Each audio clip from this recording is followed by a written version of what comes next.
All right. Hi there, YouTube. I have been using and watching YouTube for years when it comes to doing anything mechanical. I'm a DIY mechanic. I'm not trained. I'm just too broke to pay people to work on my stuff.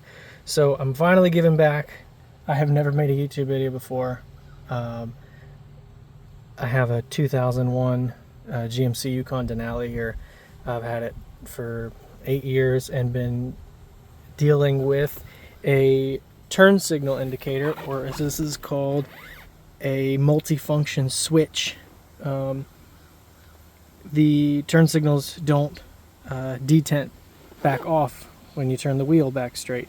Been dealing with that for a long time and just was dreading doing this job. I was going to have it done, but got quoted over $600 to do it. The part alone is $175. And in fact, I'm going to find that part number to show you guys, because I wish someone told me, because I bought the wrong one at first. That's what you see on it there. 1911 441-144C. Long story short, I've already taken it off, obviously, and put the new one on. I just haven't reinstalled anything yet. I wanted to do a favor for somebody down the road, because there is, if you have a Denali from 2001 and 2002 especially, but even 03 to 06, there's so little info on it, it's painful. You can't get certain parts for them. Just found out you can't even get a seat cushion. But you can get the foam. I mean, you can get the leather, but you can't get the foam. They don't make it. So just crazy things that don't exist. They're unobtainium, and so is information. So anyway, I'm done rambling. I'm going to show you what you need and what I've had to do and what I'm going to do, just so you know. First, you have to pop off the upper and lower steering wheel covers, or steering column covers, I should say. I broke a clip somewhere in here. I think that one. But there's these little tabs on the side here that you just get a trim tool in there and pull up. Hope for the best, and you just have to finagle it that direction and out. I broke a couple clips. You're probably going to break them too, unless you're more patient than me. Here's the bottom section. Same kind of thing. Broke some stuff, but hopefully it'll go back together okay. You take that off. Take the dash bezel off. You just pull at the corners. There's little tabs where it goes in. And then on a Denali, getting the lower trim panel off is a bit of a bear.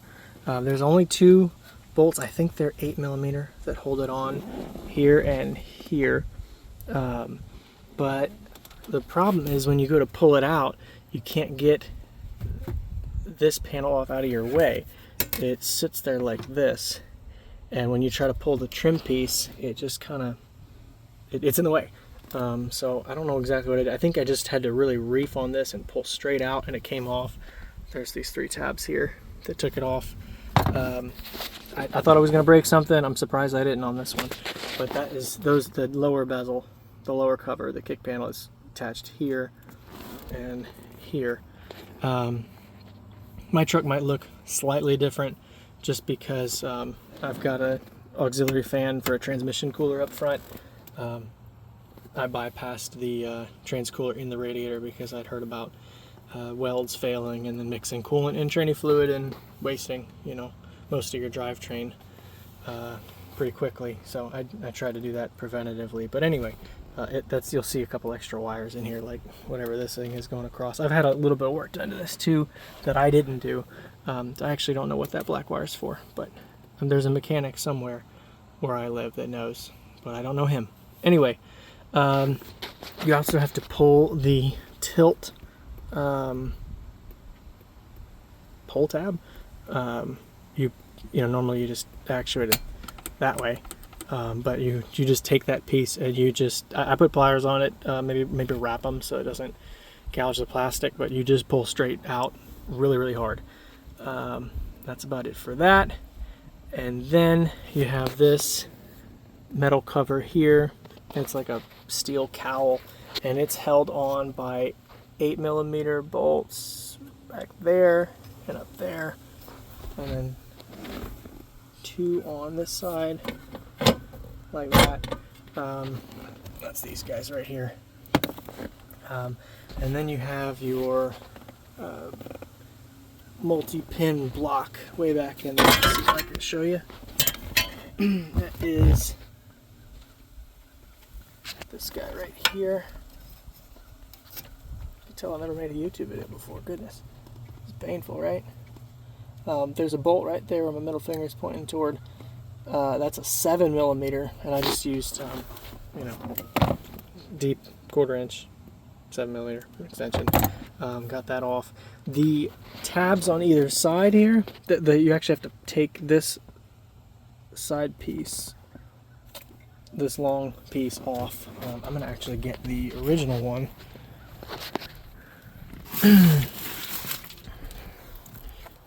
These guys, got to take these off. They don't pull out the back, they actually push, they advance forward and then slide out. There's a tab here, or I mean a slot on either side, and they're different. They can only go in one way, so it seems. Don't know if that helps anybody, probably not. Sorry for the video quality. I'm not really trying to go for perfection here. That little piece of plastic right there is what broke off, making this not detent. So I just spent $175 in December of 2024 to remedy that, and that's it. And I took the cap off just to inspect it, because why not? Had it out. I don't see the part number on this anywhere, but I'll pull it off the box so you can see. I think this is a CarQuest part. Unfortunately, I was hoping for OEM, but you get what you get sometimes. That's what we're dealing with. Switch interrupter, SAN 1157. So that's what we got going on there. Anyway, so that bolt comes out. It has a capture nut retainer on it, so it won't fall out or anything. You put the new one in that way. You'll also may have to remove what I think is the steering column lock, or the brake lock. I'm not really sure. I'm not actually sure what this is, but I had to unclip this, and it's just, you know, lift the tab kind of thing. Typical General Motors, don't pull too hard or you'll break it off, because everything they make out of plastic is cheap. Let's see, what else? There is a tab going to a deeper part of the column. Let's see if I can get some light on that. There we go, adding my phone flashlight. There's one right here, back in there. Another one of those push down. I can't really show you that too. Let me see. Yeah, you just push, I guess, to the video's left, you know, inward toward the center of the column. You push in and pull back. And then there is also another tab. This one was tricky. I used a pick tool to take this one out. There is one.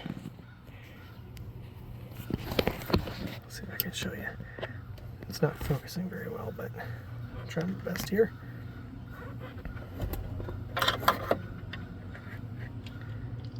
Right here, this little guy. That little green tab, you kind of push the pick in and back. I kind of came into it from the top, more like, let's see if I can show it. Not really. It's a tricky angle. Also helps to have the steering wheel down in the lowest position for a lot of this. You'll have to move it periodically, or at least I did.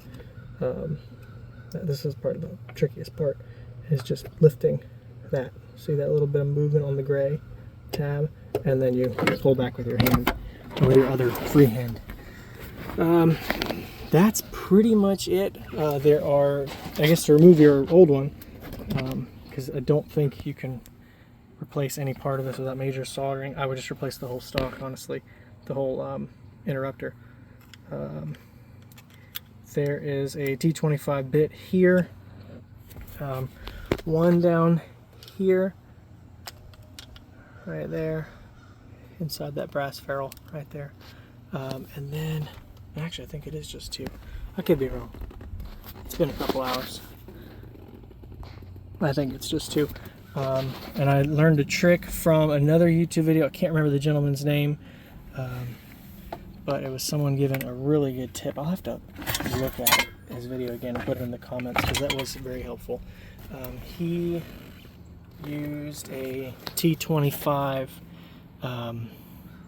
bit, put it on here.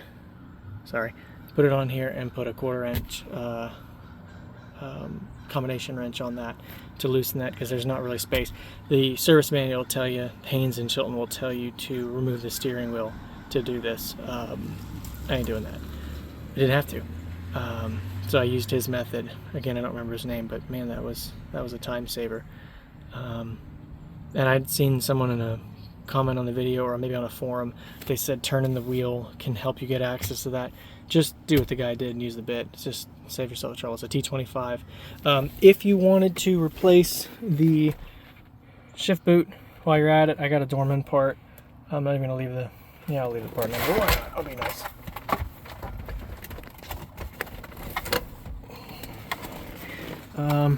That's this guy right here, 47106CD. It's Dorman. It's gonna last only a couple of years, and you'll be saying help when it fails because you're gonna have to do this crap again unless you don't want to. But it does let a lot of dust into the column, and there's a lot of grease there for obvious reasons. And when the dust and grease mix, you know, it's not good for stuff. But this truck's 23 years old, almost 24, and it's survived this long. Anyway, if you want to take that shift boot off, you know, rip your other one off because it's probably broken. But to get the new one on, you can either slide it over this, I think, and risk ripping the new one open because it doesn't feel as nice as the original part because nothing ever does, even with AC Delco and Delphi and all that garbage. Anyway, there's a T30 bit right there. It has blue thread locker on it. I just put a little bit more on when I put it back on. And there's a clip here and here. And then you actually have to take this connector apart. Yeah, I'm just going to call it connector. I'm spacing out here. Take that off, slide the new boot over all of that. The right direction, do it the right direction. Make sure it's going to line up correct and not, you know, backwards when you put it on. And it seems a little loose where it's supposed to fit right here. Kind of slide over that, but I obviously haven't buttoned anything up yet to know. But yeah, you'll have to take that off to do that. I'm trying to think if there's anything else. I don't have any way to tripod anything up to do reinstallation and film it. So the reinstallation is the reverse of removal. Wasn't that helpful?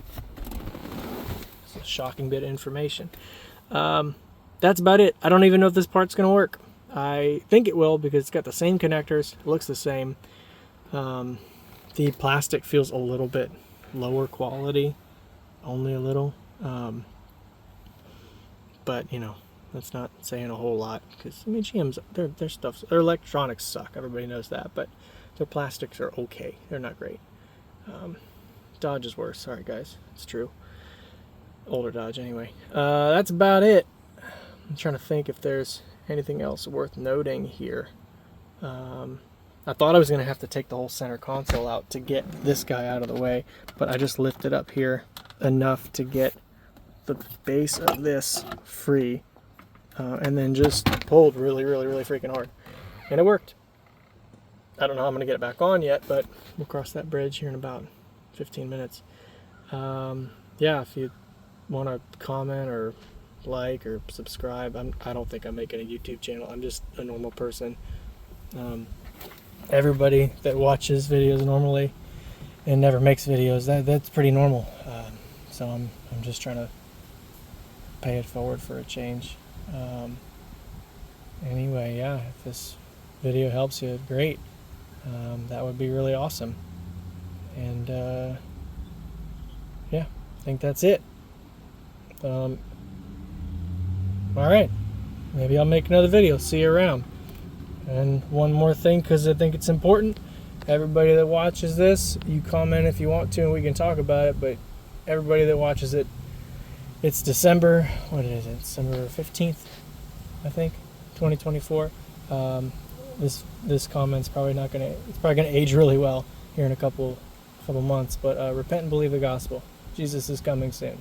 You can see it. I can see it. I can feel it. A lot of people I talk to, you just feel it's coming. There's drones flying around everywhere, and things are getting weird. And we'll see what happens, but that doesn't change what's coming. All right, guys, take care.